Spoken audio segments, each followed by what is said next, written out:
अस्सलाम वालेकुम एवरीवन, क्या हाल है आप सबके। आई होप आप सब ठीक होंगे। और जी अल्हम्दुलिल्लाह हम भी ठीक हैं। और जैसे कि अगर आप लोग रेगुलर व्लॉग्स मेरे देख रहे हैं तो आपको पता ही होगा, आज है day 5 100 days non stop vlog challenge का। तो जी फाइनली अभी तो हमने हिम्मत कर रखी है। आई होप आपको व्लॉग्स अच्छे लग रहे होंगे। आपके इतने प्यारे कॉमेंट्स देखकर ना बहुत खुशी होती है, तो बहुत शुक्रिया। आप लोगों के कॉमेंट्स बहुत ही ज्यादा प्यारे होते हैं, सच में। I can't thank you enough guys, thank you so much for watching. खैर खैर व्लॉग कंटिन्यू करते हैं। तो यहाँ पर मैं अपनी बेटी को शारद ला करके ले आई थी ऊपर। मैंने कहा वो थोड़ा धूप में बैठ जाएगी अपनी दादी अम्मी के पास, तो मैंने उसको यहाँ छोड़ दिया था। और साथ में पैरेट वगैरह भी रखे थे ऊपर। मैंने कहा इनकी शक्ल भी आपको दिखा दूं। मैंने अपने पहले व्लॉग्स में दिखाई थी ना, तो लोग कहते थे कि कहाँ चले गए हैं, तो वो अब ऊपर रहते हैं। तो खैर मैं अपनी मिशी को ना वहाँ छोड़ आई थी ऊपर उसकी दादी के पास। फिर मैं आ गई थी नीचे। मैंने सोचा फटाफट से ना ये रूम क्लीन कर लेती हूँ, क्योंकि इस पर इतना मैस हुआ था ना कारपेट। रात ना यहाँ पर बैठकर हमने मूंगफली खाई थी, और वैसे मैंने दस्तरखान डाला हुआ था इतना बड़ा। मैंने अपने हस्बैंड से कहा कि ना इस पर करना सारे छिलके, पर पता नहीं वो किस तरह से मूंगफली खाते हैं, सारे छिलके ना कारपेट के ऊपर थे। तो मैंने ना इसको सोचा, मैंने कि पहले सारा अच्छे से इसको झाड़ देती हूँ, फिर झाड़ू वगैरह लगा देती हूँ इसके नीचे से, क्योंकि ऐसे तो ना ये नहीं जाएगा। बहुत ज्यादा छिलके हो गए थे यहाँ पर, तो मैंने फटाफट से झाड़ू लगाई। और वैसे भी मैं इसको हटा के झाड़ू लगा देती हूँ, हर दूसरे दिन लगाती हूँ। बाकी तो मैं इसको ऊपर से डस्टिंग करती हूँ ब्रश वगैरह के साथ में, लेकिन दूसरे दिन इसको पूरा हटा करके भी झाड़ू लगा देती हूँ, पोछा वगैरह कर देती हूँ। तो आज मैंने कर दिया था। अच्छा, मैं मूंगफली खाती हूँ ना, अगर आप मुझे छोटी सी पॉलो भी देंगे ना, तो एक भी छिलका आपको नीचे गिरा हुआ नहीं मिलेगा। और मेरे हस्बैंड खाते हैं ना, अगर पूरा दस्तरखान भी बिछा देंगे ना आप इस कारपेट के ऊपर, तो भी वो नीचे ही गिराएंगे। उनकी पता नहीं कैसी आदत है। और मैं ऐसी हूँ कि अगर मेरे को ना छोटी सी पॉलो कोई बाउल भी दे दोगे ना, तो सारे छिलके आपको उसमें रखे हुए मिलेंगे। और खैर उसमें कोई बड़ी बात भी नहीं है, मुझे पता है, क्योंकि लड़कियों को ही सफाई करनी पड़ती है। तो मेरी जगह कोई भी लड़की होगी ना, वो यही करना प्रीफर करेगी कि मैं कचरा ही ना ज़्यादा फैलाऊं, जो मुझे इतनी ज़्यादा सफाई करनी पड़े। तो लड़कियां तो अक्सर ध्यान रखती हैं इन चीज़ों का, मर्दों को तो नहीं करने होते ये काम, तो लड़कियां करती हैं। तो इस वजह से वो ध्यान भी नहीं देती इन चीज़ों की तरफ। खैर उसके बाद मेरा पूरा रूम क्लीन हो गया था। उसके बाद में मैं आ गई थी किचन में, क्योंकि आज बना रही हूँ मैं चिकन कौरमा। और मेरा भी खुद का बहुत दिल कर रहा था इसे खाने का। और आज मैं बेसिक वाला, बिल्कुल जो सिंपल कौरमा बनता है शादियों वाला, वो बनाने की कोशिश कर रही हूँ। अच्छा, क्विक सा आपको बता भी देती हूँ मैं कैसे बना रही हूँ इसको। तो मैंने कुछ खड़े मसाले डाले ऑयल में, उसके बाद में मैंने डायरेक्टली चिकन डाल दिया था। चिकन को 2 मिनट फ्राई करने के बाद में मैंने इसमें जिंजर गार्लिक पेस्ट डाला है। उसके बाद में हम डालेंगे इसमें बेसिक से मसाले, हल्दी, धनिया, मिर्ची, और साथ में नमक भी ऐड कर देंगे, और अच्छे से इसको मिक्स कर देंगे। अच्छा, आज जो कौरमा बन रहा है ना, ये इसलिए बन रहा है क्योंकि मैंने अम्मी को डिनर पे बुलाया था। मैंने कहा डिनर आप मेरी तरफ कर लीजिएगा, आज काफ़ी दिन से वो आई नहीं थी घर पर। तो मैंने उनको कहा मेरी तरफ आ जाइएगा और डिनर कर लीजिएगा यहीं पर। तो इस वजह से मैं ना आज अम्मी के लिए बना रही थी डिनर। तो यहाँ पर जो है बन रहा था कौरमा। मैंने सारे बेसिक मसाले इसमें ऐड कर दिए हुए हैं, और गैस का फ्लेम हम कर देंगे लो। और अब डालेंगे हम इसमें दही। दही ऐड करने के बाद में जो है फिर से मिक्स कर देंगे, और दही में हम उसको पकने देंगे तकरीबन 8 से 10 मिनट के लिए, जब तक दही अपना पानी छोड़ देगा और चिकन ना थोड़ा सा सॉफ्ट हो जाए दही के पानी में ही। इतना कुक कर लेंगे हम 8 से 10 मिनट के लिए। अच्छा, साइड पर आप लोग देख रहे होंगे मैंने प्याज फ्राई की थी, और 10-12 मखाने जो थे उनको भी मैंने फ्राई कर लिया था। ये हमें कौरमे में ही ऐड करने हैं, लेकिन हम लास्ट में ऐड करेंगे, तो इनको ना मैं पीस लूंगी बाद में। खैर यहाँ पर मैं बिरयानी की प्रिपरेशन कर रही थी, क्योंकि मैं बिरयानी भी बना रही थी, और बहुत सिंपल वाली मुरादाबादी बिरयानी बना रही हूँ मैं, जिसकी रेसिपी मैंने बहुत दफ़ा दी है। तो मैंने सोचा आज नहीं शेयर कर रही है, तो मैं क्विक सा कौरमा आपको बता रही हूँ, किसी को बनाना है तो ट्राई कर लेना।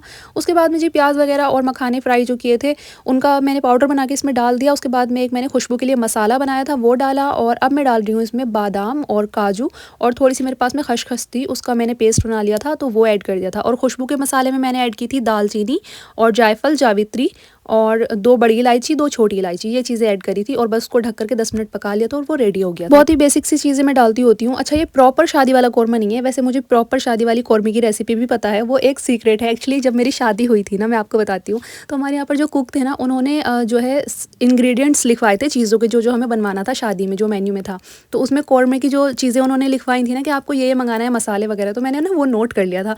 तो मेरे पास में अभी भी उसकी रेसिपी मौजूद है। रेसिपी तो नहीं, लेकिन सारे इंग्रेडिएंट जो है ना, वो मुझे पता है कि क्या क्या जाता है, जो बिल्कुल ऑथेंटिक शादी वाला कौरमा होता है उसमें। तो मैं सोच रही हूँ कभी वो भी ट्राई करूँगी। उसमें कुछ डिफरेंट चीज़ें जाती हैं, जो कि नॉर्मली हम नहीं डाल रहे होते घर के कौरमे में। तो मैं सोच रही हूँ जो कुक ने इंग्रेडिएंट लिखवाए थे ना कौरमे के लिए, मैं कभी वो वाले इंग्रेडिएंट्स मंगवा के ना, जब मैं रेसिपी तो इंसान खुद ही समझ आ जाती है, कुकिंग जिनको आती है कि किस तरह से कौन सी चीज़ कब डालनी है। तो मैं सोच रही थी कभी उन वाली चीज़ों के साथ में कौरमा ट्राई करूँगी, देखती हूँ बिल्कुल ऑथेंटिक शादी वाला कौरमा बनता है या नहीं। वैसे ये भी काफ़ी हद तक सेम बना था, और इसकी ग्रेवी में ना मैंने थोड़ी सी पतली रखी थी, क्योंकि अम्मी को ज़्यादा थिक कौरमा नहीं पसंद। बाकी मुझे थोड़ा सा थिक पसंद है, लेकिन फिर मैंने सोचा कि जो अम्मी है उनके लिए बनाया, तो उनके हिसाब से ना थोड़ा पतला करके बनाती हूँ। बहुत ज़्यादा थिक अम्मी को नहीं पसंद। फिर हमने खाना वाना खाया, और दस्तरखान का बुरा हाल किया हुआ था मेरी बेटी ने। वो ना प्लेट से इधर से उधर डाल रही थी, और मतलब किसी को भी खाना नहीं खाने देती, बहुत शरारत करती है वो। तो बस खाना खाते वक्त तो इंसान क्या ही वीडियो रिकॉर्ड करता है, फिर भी मैंने छोटी सी क्लिप आपके लिए रिकॉर्ड कर ली थी। फिर आप लोग कहते हो आपने दिखाया नहीं, बताया नहीं, तो इसलिए मैंने छोटा सा ना क्लिप रिकॉर्ड कर लिया था डिनर के टाइम पर। और उसके बाद में मैं बना रही थी यहाँ पर चाय। मैंने कहा खाना खा लिया था, फिर मैंने सोचा चाय बना लेती हूँ। अच्छा, ये मिठाई आई थी किसी के यहाँ पर ना, न्यू बॉर्न बेबी आया है, एक्चुअली बेबी बॉय आया है माशाल्लाह से। तो ये मिठाई मैं निकाल रही थी, मैंने कहा गेस्ट के आगे निकाल देती हूँ, वही खा लेंगे, कुछ हम भी खा लेंगे। तो खैर अल्लाह पाक उस बच्चे को सेहत और तंदुरुस्ती वाली ज़िंदगी दे, आमीन। और जब किसी के बच्चे की कोई भी खुशी की ना मिठाई आया करे तो प्लीज़ उनके लिए दुआ किया करें। उसके बाद में जी यहाँ पर चाय वगैरह हमने निकाली। मैंने कहा चलो चाय निकाल लेती हूँ, और अम्मी ने किसी भी चीज़ के लिए मना कर दिया था। ये मिठाई भी मैंने बस निकाल ही ली थी, वरना वो मना कर रही थी कि कुछ भी ना लाओ, बस सिर्फ चाय ले आओ थोड़ी सी। तो मैंने सोचा चलो ये तो निकाल ही लेती हूँ, क्योंकि उन्होंने अभी खाना खाया था तो उनका मन नहीं कर रहा था कुछ भी खाने का। तो मैंने बस चाय बना ली थी और ये जो स्वीट्स हैं निकाल दिए थे। Welcome to the kitchen guys. ये आप लोग देख सकते हैं छोटे से डिनर के बाद में ये होता है स्मॉल किचन का हाल। आप लोग देख सकते हैं कितनी बुरी हालत है अभी मेरी किचन की। और ये सारे बर्तन वगैरह जो है मुझे वॉश करने हैं। अच्छा, मैं साथ साथ भी बर्तन धो सकती थी, लेकिन अगर मैं साथ साथ बर्तन धोती तो मैं अम्मी के पास में कब बैठती। इस वजह से ना मैंने बर्तन नहीं धोए थे। मैंने कहा कोई बात नहीं, जब गेस्ट आते हैं ना तो चाहे बाद में काम फैल जाए कोई बात नहीं, लेकिन टाइम स्पेंड करना तो चाहिए। और वैसे भी अम्मी ना बहुत थोड़े से टाइम के लिए आई थी, फिर से हमेशा की तरह से ना आजकल वो बहुत कम टाइम के लिए मेरे पास आती हैं, तो इस वजह से मैंने सोचा बाद में धो लूँगी। फिर भी उनके पास में ज़्यादा टाइम बैठने का मिला ही नहीं था। खैर अम्मी तो चली गई थी, हमारे बर्तन भी हो गए थे यहाँ पर वॉश। आप देख सकते हैं सारे बर्तन अल्हम्दुलिल्लाह वॉश हो चुके हैं, बस इनको लगाना बाकी है, जो कि मैं बाद में लगाऊंगी थोड़ा सा रेस्ट करके। और यहाँ पर है ये मेरा एकमात्र सहारा जिससे मेरी वीडियो रिकॉर्ड होती है, ट्राइपॉड। खैर उसके बाद में ना अम्मी ये मिशी के लिए लेकर के आई थी। ये ना बेसन की नमकीन थी अजवाइन मसाला फ्लेवर में। तो पहले ना अम्मी उसके लिए चिप्स चॉकलेट वगैरह ला रही होती थी, लेकिन मैंने उनको जब बताया ना, मैंने कहा वो बहुत ज़्यादा इन चीज़ों पर लग गई हुई है और हर कोई ही ये सब चीज़ें बाहर से दिलवा रहा होता है, तो घर का खाना नहीं खाती। तो अम्मी ना उसको बच्चों के लिए कुछ ना कुछ तो फिर देखो लाना पड़ता है।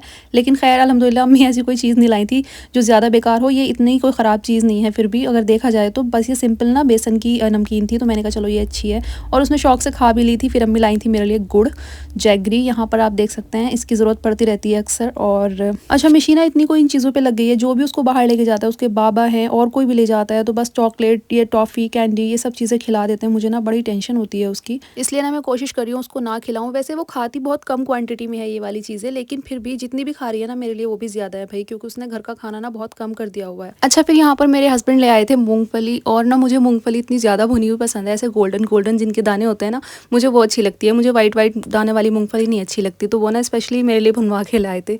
और ये कुछ ज़्यादा ही भून दी थी, लेकिन अब मुझे वाइट वाली से तो ये भी अच्छी ही लग रही थी। अच्छा, किचन का काम तो मैंने पहले ही समेट दिया था, बर्तन वगैरह सारे वॉश हो गए थे, बस मैं यहाँ पर इसको साफ़ कर रही थी। मैंने कहा अच्छे से ना सब एक बार गीले कपड़े से साफ़ कर देती हूँ, क्योंकि ऑयल वगैरह के स्टेन आ जाते हैं इस तरह का खाना बनाने में स्लैब वगैरह पर, तो मैं इसलिए साफ़ कर रही थी इसको। उसके बाद में यहाँ पर मेरा बहुत दिल कर रहा था कॉफ़ी पीने के लिए, बहुत सर्दी लग रही थी और मैंने पिछले 2 दिन से कॉफ़ी नहीं पी थी, तो इस वजह से 2 या 1 दिन से, मुझे सही से याद भी नहीं।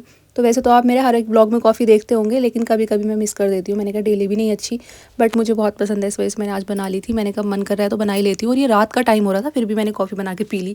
बट मेरी कोई नींद ख़राब नहीं होती कॉफ़ी से, मेरी नींद सिर्फ मेरी बेटी ख़राब कर सकती है, कॉफ़ी से मेरी कभी नींद ख़राब नहीं होती, दूध वाली कॉफ़ी से ना। अच्छा, यहाँ पर बार बार मुझसे नेल कलर का पूछा जाता है, मैंने पहले ब्लॉग में बता भी दिया है, लेकिन अब मैं अप्लाई करने लगी थी। एक कॉमेंट ये भी आया था कि अप्लाई करके बताएं। हमारे यहाँ तो बहुत नॉर्मल सी चीज़ है ये, आई डोंट नो, पता नहीं आपको क्यों इतना प्रॉब्लम हो रही है इसको समझने में। इसमें कुछ भी नहीं करना होता, आप कोई सा भी शेड ले सकते हैं मून स्टार का। उसके बाद में थोड़ा सा पानी डाल कर ना बिल्कुल अच्छा सा ना इसका इस तरह से पेस्ट बना ले, और इसका पेस्ट ना थोड़ी ऐसा बनाए, मतलब जो बिल्कुल स्मूथ हो, ऐसा ना हो कि ये अच्छे से मिक्स ना हो, इतना तो सबको पता होता है। और इसको मिक्स करने के लिए प्लास्टिक या ग्लास का बाउल, स्टील वगैरह के बाउल में इसको ना मिक्स करें। उसके बाद में अच्छे से ये मिक्स हो गया, देखिए 10 मिनट के लिए इसको छोड़ देना है बस रेस्ट के लिए, ताकि बिल्कुल अच्छा स्मूथ हो जाए और ज़्यादा। उसके बाद में नॉर्मली किसी भी कॉटन की एयरबड ले लें आप कोई भी, या किसी भी चीज़ से जिसको आपको ईजी लगता हो जिससे अप्लाई करना, तो अपने नेल्स पर नॉर्मली अप्लाई कर लें और 15 से 20 मिनट में ना ड्राई हो जाता है। उसके बाद में आप इसको रिमूव कर सकते हैं। आपको अगर ज़्यादा कलर डार्क चाहिए ना, अपने नेल्स पर स्टेन डार्क चाहिए,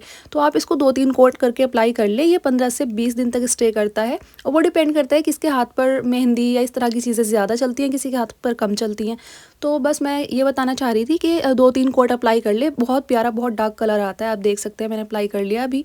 और बस यही इसका प्रोसेस होता है, कोई इसमें स्पेशल प्रोसेस नहीं होता इसको अप्लाई करने का। सो आई होप अब आप लोग अच्छे से समझ गए होंगे। अगर वीडियो अच्छी लगी है तो प्लीज़ लाइक, शेयर और सब्सक्राइब करके ज़रूर जाना। Thank you so much for watching. अल्लाह हाफिज़।